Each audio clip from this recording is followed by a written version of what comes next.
The dominoes begin to fall here in Challengers at C9, blow it up. And there's a lot of Rostermania aftermath going alongside it. Nium finally gets his call up to the CDL, as well as the retiring of a Call of Duty legend. We're going to cover all of this and more this week in Challengers. Now, normally I'm much more structured when it comes to a lot of these segments that are here.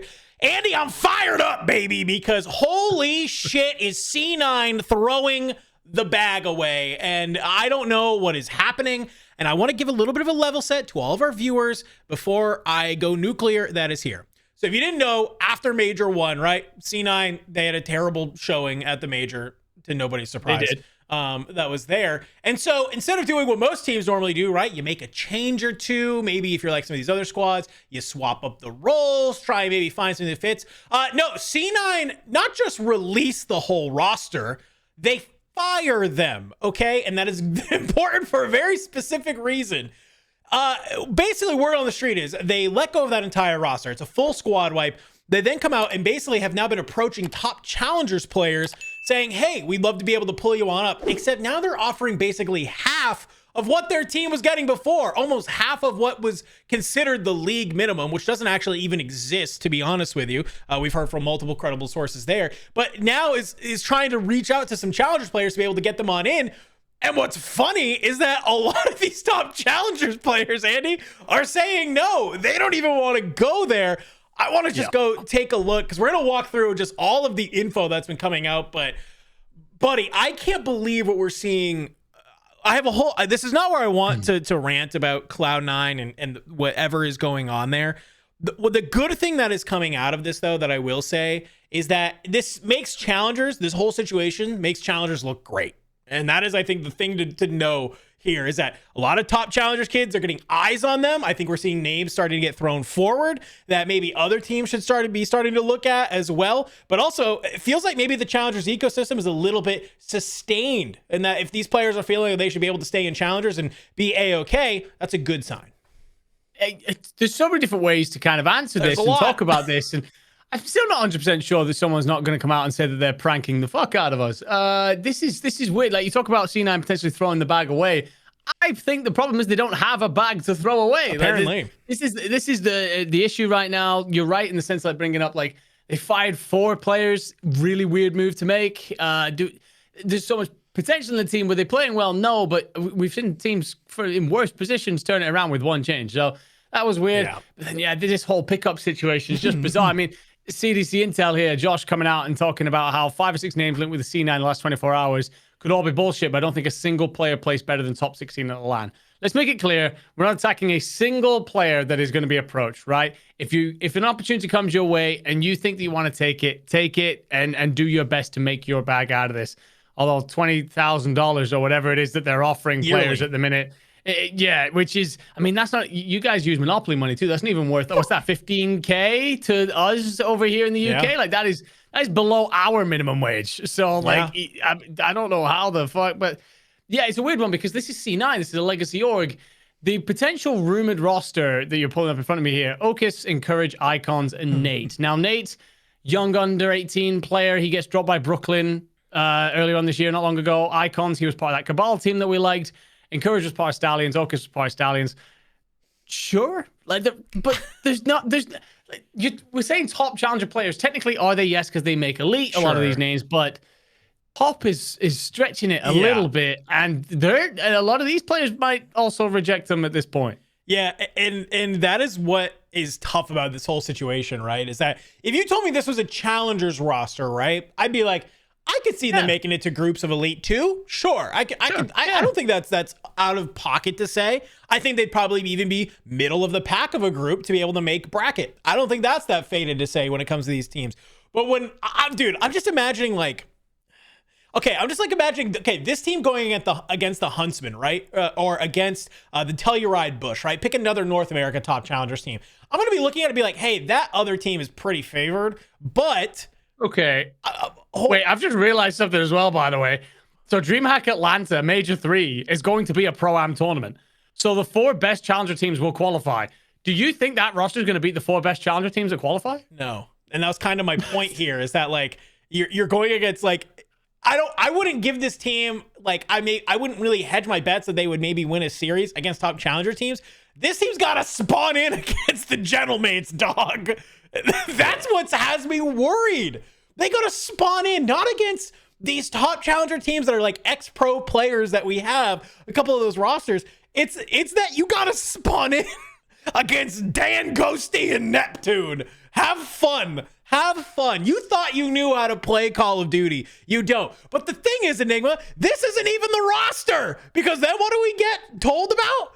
Oh, guess what? It's now Encourage, Okus, and Highs are now apparently going to be on the roster. Okay. Apparently, you might also pick up Swooty, High, Ryan, Symbol, Swag Check. We think we maybe have an idea what the roster is. Nope, JK, LOL. Nate and Icons rejected the C9 offer, and it's Hyde and Nezra expected to join Okus and Encourage. None of these names give me confidence in this team. It's a weird one because I don't want to attack the players because, like, if I was underqualified for something, but I believe one day I can get there, do I accept the offer that comes my way? I mean, you and me are both talent. We know how that works, right? Sure. You take the offer and you run with it, and you see what you can do. You grow along the way. I hope that all of these players do that. Let's make that clear. And I know you're in the exact same boat, but what the fuck? Like, I mean, who do they play this weekend? Who does C9 play this coming weekend? Go look it up because there's like a whole other extra league. There's like a whole extra part of this too, right? Which is like there's like an interview with Jack Etienne, who's the CEO of Cloud9, right? And basically his thing was saying, yes, we're offering these players lower salaries, but he goes, we're letting them keep all prize pool and they get to keep all money that they get from skin microtransactions. You might as well have said that was $0 extra added onto the salary, because you're telling me that this squad is expected to try and go win prize pool in the CDL, and they get to keep that. So that's apparently, oh, hey, that's going to offset your salary as well as like the skin microtransactions. Now, here's the thing. If you had a big, name, like I'm just throwing a name out there, this would have never happened, but let's just say hypothetically, right? You're Colt Havoc. And C9 goes, hey, Colt, we're going to bring you on. You get a salary, but you get to keep all skin sales. Colt Havoc is a content creator now, gets to go say, I could push skin sales. I could do that, right? He's got an audience. He's got a platform. He could do that. He could push some microtransaction skin sales. These four players aren't. Like, it's just like, and that, yet again, it's nothing against these players individually, right? I don't blame them. But it's just like, none of them have like maybe Okus. Okus is maybe the only one, right? He's got a decent following on Twitter coming from Fortnite. I could see that, right? You get some people who are coming on over. I could see that, but man, it's just like, it just feels like these kids are getting screwed over just on the entire thing. Yeah. And I don't necessarily blame them for wanting to take the, like you said, to take the opportunity and say, hey, I got to play in the CDL. Like you can say that. Not many people get to say that they did that, right? It could be just you say, hey, I'm going to try to go against the best of the best, learn what I can, and try and evolve as a Call of Duty player. That's what you do if you're any of these four, right? It's all you can look forward to. My concern comes in the form of like what you said about potentially being set up for failure here, which is the four players are going to go in. It's going to be a very tough ride of things. Again, that Pro-Am comes at Major 3. Should the team be the same by then? I don't know if they do another full squad wipe or whatever, but the next 3 games, right? You got Minnesota on Sunday, so G2. Then you get, luckily you only have to play 1 game. So you get at least a bit of time to practice between now and then. You then, the week after, have the Riyadh Falcons and Optic Texas. I don't see a world in which you manage to figure out in that time to make those look competitive. And my concern then becomes, we do the lineman cards, the Burger Kings, all that stuff. None of this is going to be pretty. And that is my big concern. Yeah. And trust me, I love being proven wrong. I'll say it time and time again. I would love nothing more than the Cinderella story of 4 Challengers kids getting picked up like this. And all of a sudden you're making this insane run. And you look good, right? You're like a Carolina Royal Ravens online type situation, right? Like, I would love it. It'd be great. It'd be good for challengers. But there's also like a level of like, you got to be realistic about it, when you're kind of looking through it. And dude, it's just like, just looking through some of these replies is very funny. This one is, can't wait to watch C9 go 0-11, not go to Birmingham and not make champs, because they screwed about for 2 majors and do it all again next year. I will say, it would be an incredibly underdog story that we would love very much if they pulled it off. Okus did look great when we got the opportunity to cast him through the open. So I mean, hopefully he can figure it out.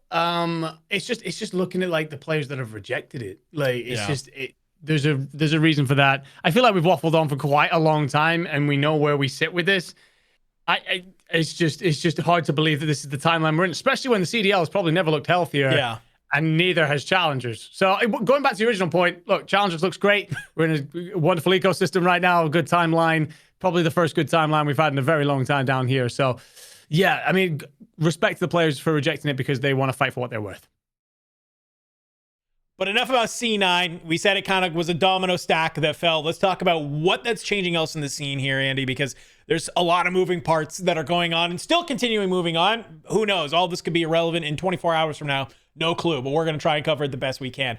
So obviously with that C9 roster getting removed, you have now 4 very heavy hitters on the market, and we're starting to see some of the teams get shaken up from that. So mainly this first line, Challengers Intel did a great job kind of shouting this out here. So first off is Mac and Vivid will remain as a duo in Challengers, and they're set up to team up with Geo and Yuli. Kind of has me questioning, is that Project Notorious roster? Do they replace Too Real and Awakening on Project Notorious and they still stay Project Notorious? Are they a completely new team? Do Wake and Too Real stay on Project Notorious? And now this 4 stack is new. I want to talk, though, about that rumored team of Mac, Vivid, Geo, and Yuli, because to me, kind of gross as a Challengers team.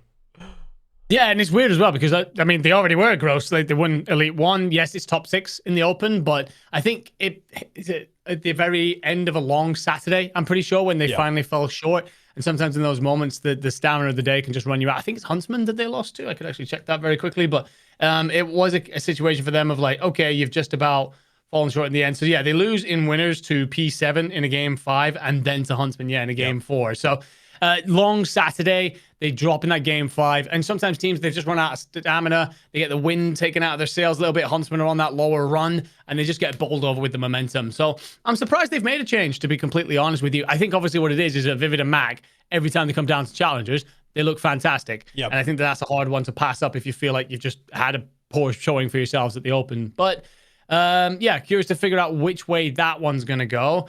I mean, the thing is, what kind of domino effect does that then set off? Because you've got, obviously, underneath that, you then talk about Rupert and Nassim have been let go from Falcons Academy as they're looking to change both of their challenger rosters, both of which were up towards the top end of pretty much everything this year up until the Open. So, I mean, if Rupert and Nassim have been dropped, Roxas and QK remain on Falcons Academy, QK rejects C9, Falcons Academy White are a thing, Priestahh retires. Where the fuck do we stand right now?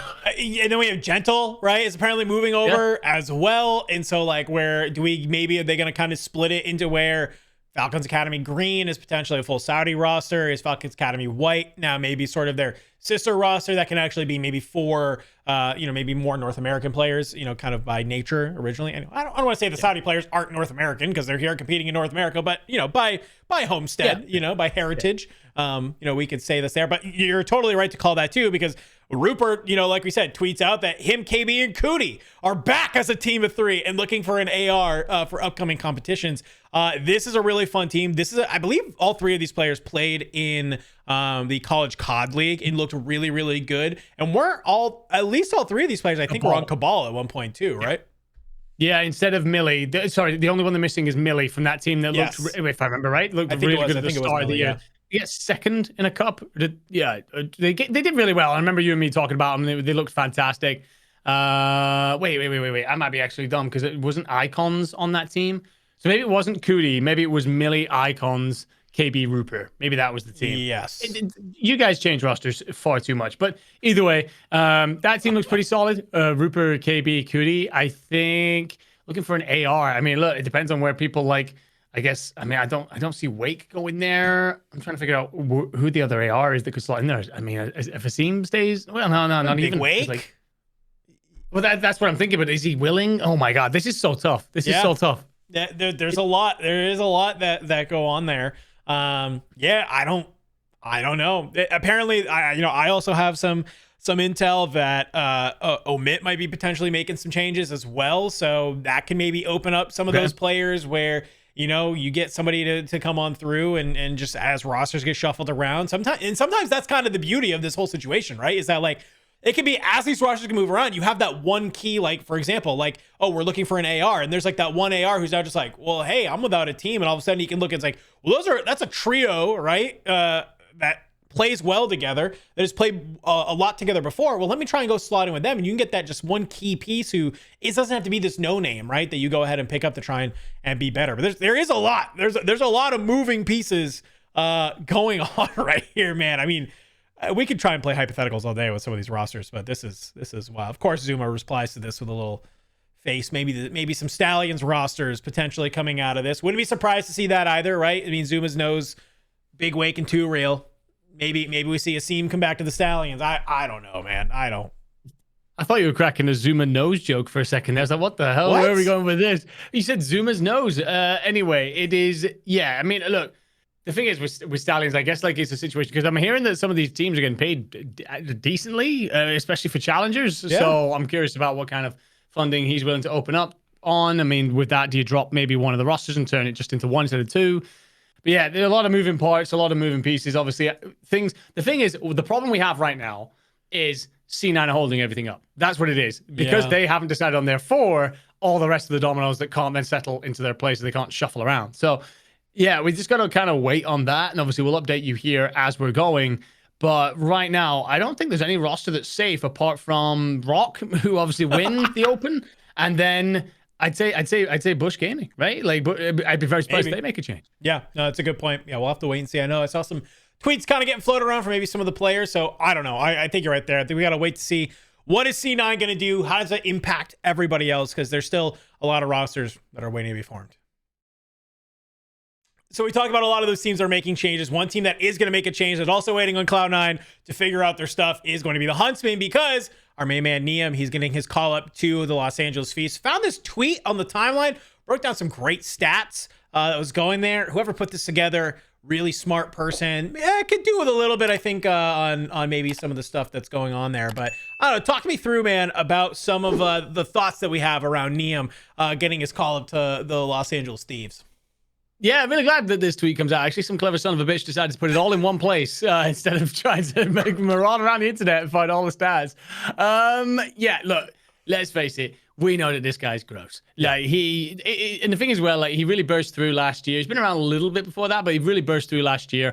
I remember going to EWC, and what happened going into EWC was Lynn's last second couldn't go out for whatever his personal reasons were there, and he had to sub in their coach last second to play for him. And it was a situation of very unfortunate. You've qualified to play against the best teams in the world at the EWC. And I remember Lottie, you know, anyone who knows Lottie, she's been around the COD space for many a year now, does a lot more work in Halo. She asked who should we be looking out for? And it was still a case of, look, there's a really bad situation happening for Team War. They've been really unlucky, but still pay attention to Nium. Yeah. It was one of those moments where I was kind of like, I was worried that I was piling pressure on a lad who was being set up to fail.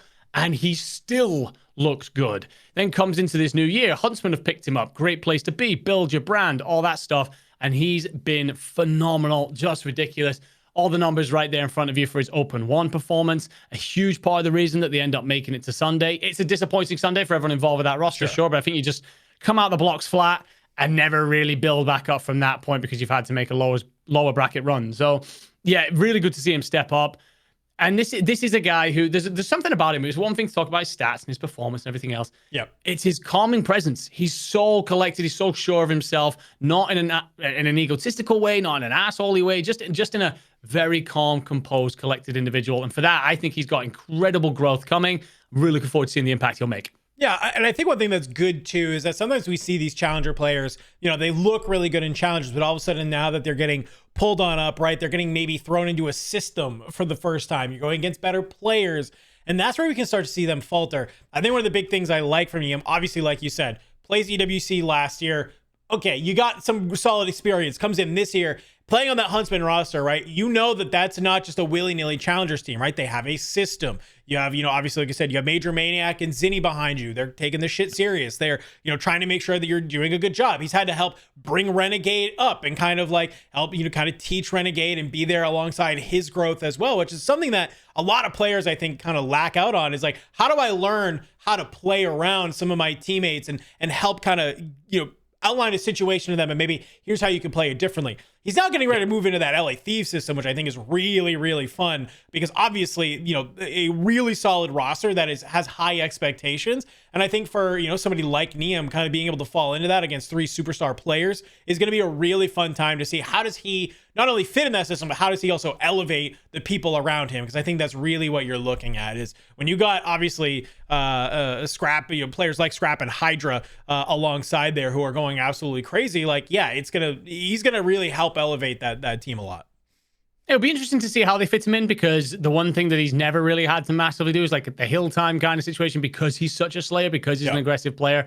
I think as well, he's been happy to change and flex around a little bit when he needs to, primarily an AR, but depending on the situation. So it'll be interesting to see what ends up happening there because I don't see Scrap, Hydra, or Beezy necessarily going, look, I'm going to sit in the hill for you. Like, I don't know if we're going to do that. So he might have to tweak things a little bit, but again, it seems like he has so much growth about him. He'll understand being under pressure because of the Huntsman situation. He'll also understand playing in a facility, right? Because they've been doing that already with the Huntsman. So yeah, there's a lot of good here. Obviously, I think it's going to take some... I've actually got the Call of Duty schedule open here, so I'm curious about who they play first. Because, I mean, either way, you're being kind of thrown in at the deep end, and holy shit, that can't be right. No, okay. Initially pulled me to Optic, Texas. That's not correct at all. It is the Vancouver Surge. So, I mean, and then the Royal Ravens. So, 2 decent matches to really get you, get your feet wet and get yourself involved in there. Looking forward to those. Yeah, no, I think those are great matches to see. And I think you kind of called out the real key for me there is obviously has the gun skill,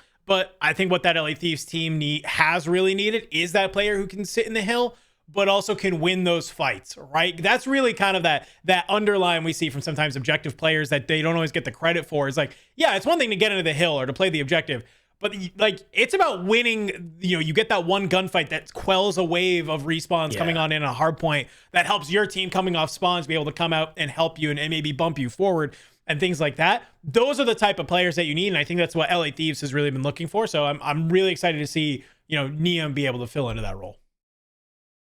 And as part of this whole Rostermania that's going on as well, we do unfortunately see the Falcons are going to have to start making a change, but it's not necessarily because they, I guess feel like they have to, but also because we're seeing Priestahh makes a statement saying that he is stepping away from competitive Call of Duty. Definitely go check him out.